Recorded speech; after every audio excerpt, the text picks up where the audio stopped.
Are you winning in this nutrition game? Are you winning within your meal plan? Are you succeeding with the goals you set out in January, in March, in May? Are you winning when it comes to the table in the kitchen?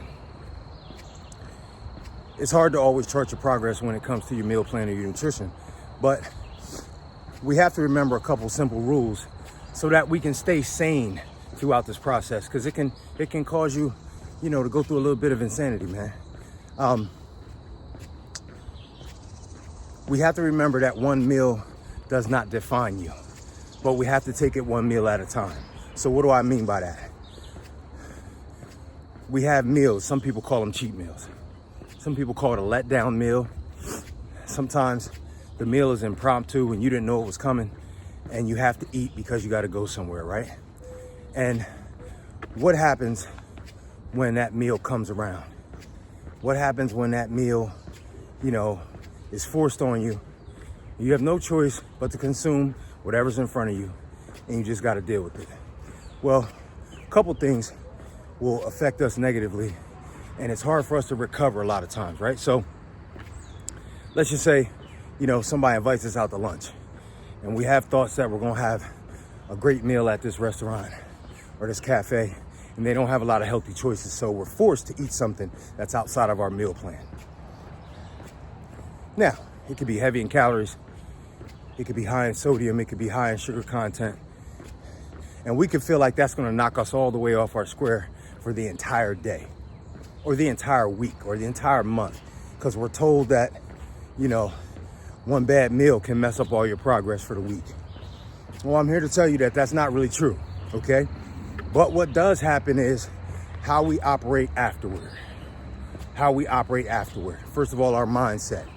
Because there's been many times, guys, where I had a meal that I shouldn't have had, and I just said, you know what? I had a bad meal today. I'm just gonna have a cheat day. I'll get back on the horse tomorrow. How many times have you said that to yourself? So then it's the subsequent meals that follow. It's the fact that you say F it all day. It's the fact that now I already had too much sugar. I already had too many processed carbs today. I'm just gonna follow it up.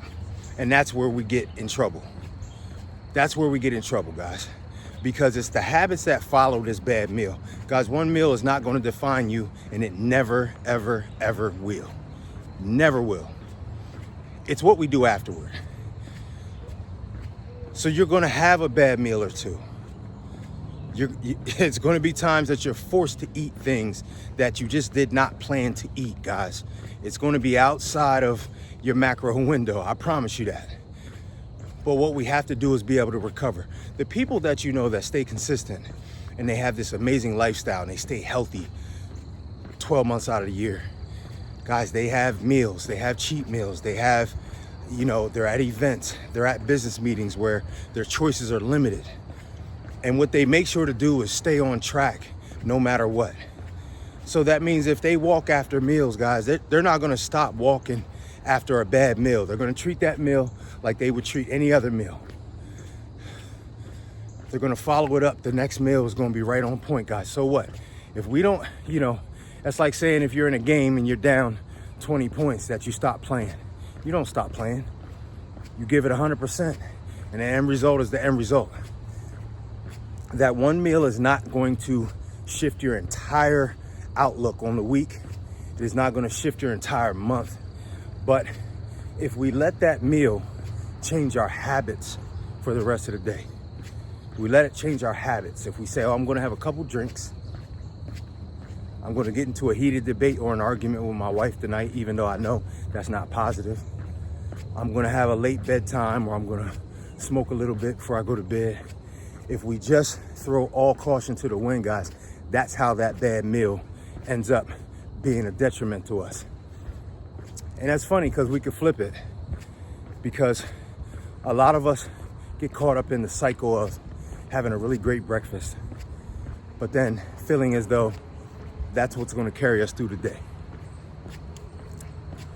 Breakfast is packed with protein. You have some eggs. You have some fruit, perhaps. You have a protein shake. That's what a lot of you guys' breakfast consists of. There's nothing wrong with that.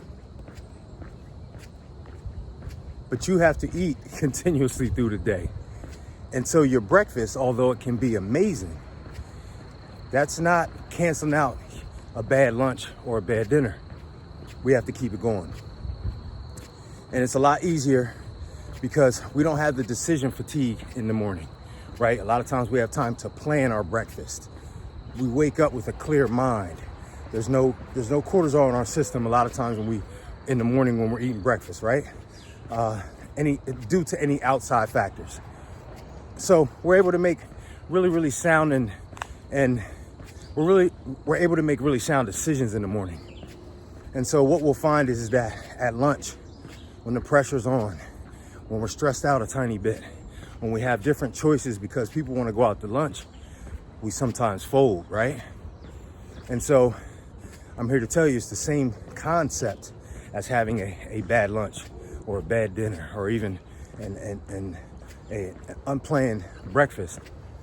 When we have a great breakfast, a great start to our day, that does not cancel out and then that does not eradicate the effects of a poor choice for lunch, a poor choice for dinner, the decision to have a bottle of wine, even though you know you're supposed to wait until the weekend for that.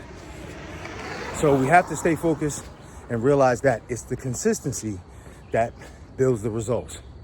So the consistency of just making sure that every meal is well thought out and is halfway, because you can't plan every meal. It's not gonna happen that way. But if we can at least make healthy choices, the healthiest choices possible. And I'm probably talking to the busy people right now, because everybody's not busy, right? But a lot of us are. For my busy folks, the people that have to travel, you're in airports, you're in business meetings, you're hosting events. You can't always plan your meals, I get it. But you have to make sure that we're making healthy choices throughout the day, even after that healthy breakfast. Because the healthy breakfast, I don't want to say it ends up being a waste. I'm not saying it's a waste, but it's a lot less effective when we don't make good choices the rest of the day. So let's make sure we're clear on something. One meal does not define your day. It does not define your week. It will not carry you through this process. Your nutrition and your meal plan is only successful if you continuously make healthy choices. That's it. This is your guy, Coach Mark. This is First Light.